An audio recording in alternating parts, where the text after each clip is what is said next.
kind of strange how iconic the McDonaldland characters have become. I mean, Burger King had a French fry robot named the Wizard of Fries, and no one freaking remembers him.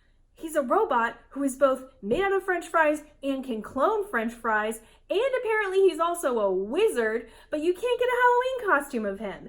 Yet Grimace, who's a Grimace, no further questions please, you can buy for $300 on Amazon. That is ridiculous, and I am formally protesting it. This episode is about McDonaldland, but I will be doing it while in a cosplay of the Wizard of Fries. Well, I didn't say it would be a good cosplay. Lydia, I don't think anybody can hear you in there with the box. What? I don't think anybody can hear you. You're in a box. What are you talking about? I didn't yes! It's, oh my god, did the french fries fall? I was gonna eat those later.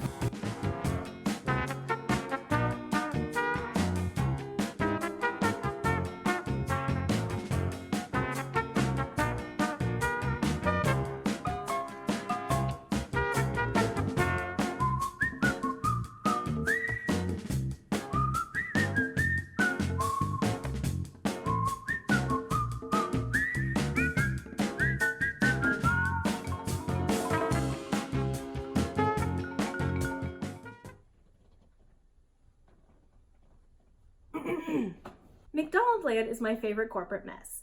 It is the way it is because every single aspect of it was stolen from the show HR Pufnstuf in like the most backhanded case of corporate assholery ever. Like they didn't just steal the concept of HR Pufnstuf to create McDonaldland, they weren't subtle about it at all. Take for instance these side-by-side photos of Mayor McCheese and HR Pufnstuf himself, who is a mayor too. Or these trees from the show and these pieces of playground equipment that were sold to McDonald's franchisees.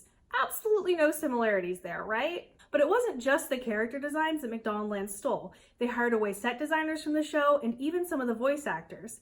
I mean, like, they literally hired the guy that voiced HR Pufnstuf, the title friggin' character, to voice their character, Captain Crook. And all of this is after already entering into negotiations to license the show. They didn't even try and deny that they stole the concept when the HR Pufnstuf creators took them to court.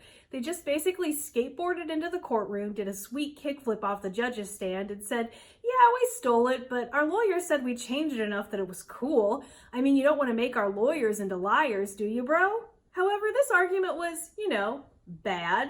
So McDonald's lost the court case and had to pay out a bunch of money to HR Pufnstuf and slowly phase some of the most offensive characters, including Mayor McCheese, out over time. The thing about stealing the concept for HR Pufnstuf was it wasn't just dumb because it was illegal, it was dumb because the concept of the show is legitimately horrifying when applied to McDonaldland. It's a show about a little boy who's shipwrecked on a living island. An island where everything's alive, from castles to boats to candles. And the early McDonald's commercials have like a similar setup, or even the trash cans are like, yum yum, I'm a filthy trash boy, feed me your filth. It's a special little treat when we get to eat the paper, yes indeed.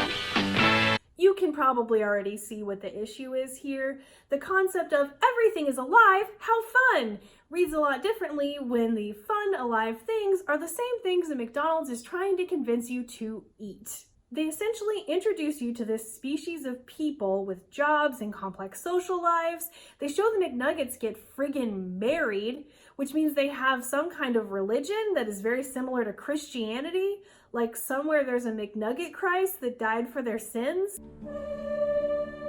They build this whole mythology around who the McNuggets are. They're a cute, kind, and inquisitive people, and for $5, you can eat like 10 of them.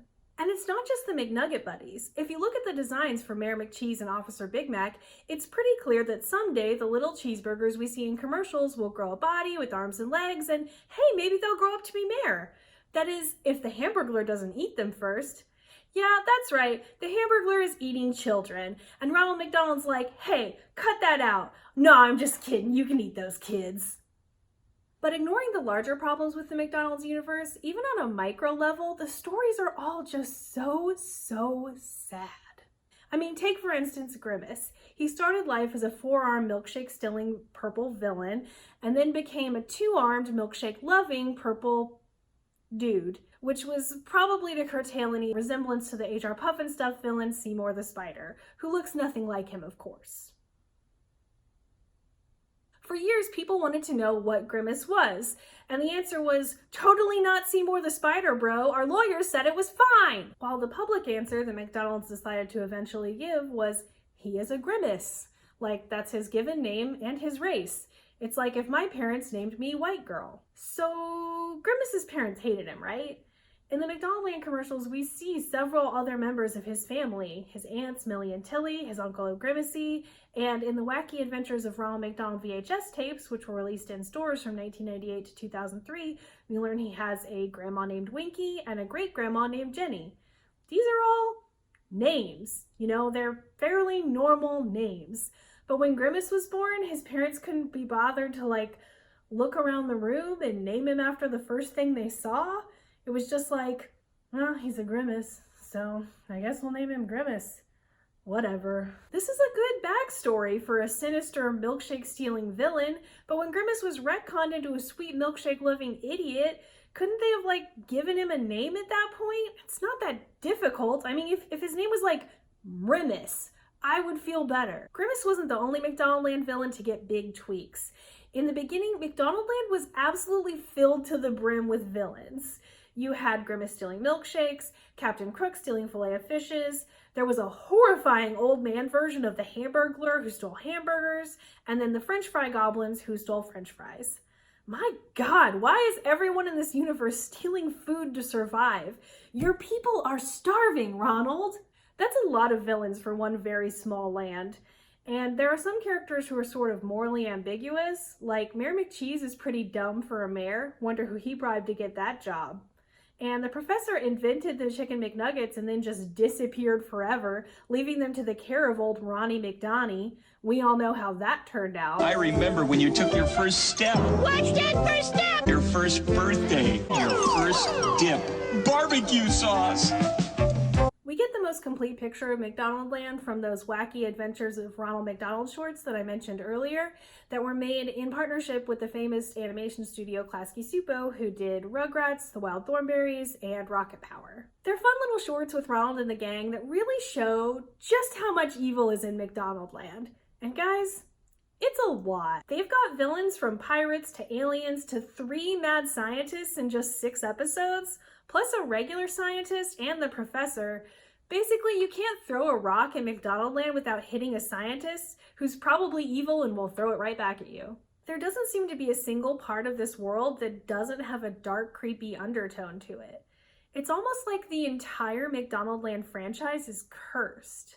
I mean, stealing everything from a dying franchise and building your franchise on top of it is kind of the media equivalent of building your house on an ancient burial ground, right? Maybe the entire concept of McDonaldland is haunted by the ghost of HR Pufnstuf. Like, whenever an executive is supposed to come up with a new concept to advertise the McClam or whatever, they wake up in the middle of the night in a cold sweat. And it's like suddenly they've got the perfect idea. They're like, wow, I know exactly how to advertise the new McClam sandwich. But then the ghost of HR Pufnstuf appears, and he says, it's a goblin-like creature named Frampkins. His own flesh is so delicious that he devours it when no one is looking, until he is nothing. And the executive's like, man, I don't think that was it, but now that's all I can think of. Then the next day, the executive gives it to his boss, and his boss is like, what? No, this is insane. But the ghost of HR Pufnstuf appears and says, it'll be huge on Twitter. And that's why everything in the McDonaldland franchise is the way it is. The curse of HR Pufnstuf still haunts the franchise to this day. Bah! Well, that's it for this week. Don't forget to like and subscribe. Also, you can check out funny articles and more on bunnyears.com. You can follow Bunny Ears on Twitter at bunnyearsweb. You can follow me on Twitter at Lydia. And you can break the McDonaldland curse if you try hard enough. Maybe. I don't know. Bye! You are freaking lumberjack! Did you remember to like and subscribe? Did you smash that bell button? Because with every single click, I grow more powerful. Grayskull!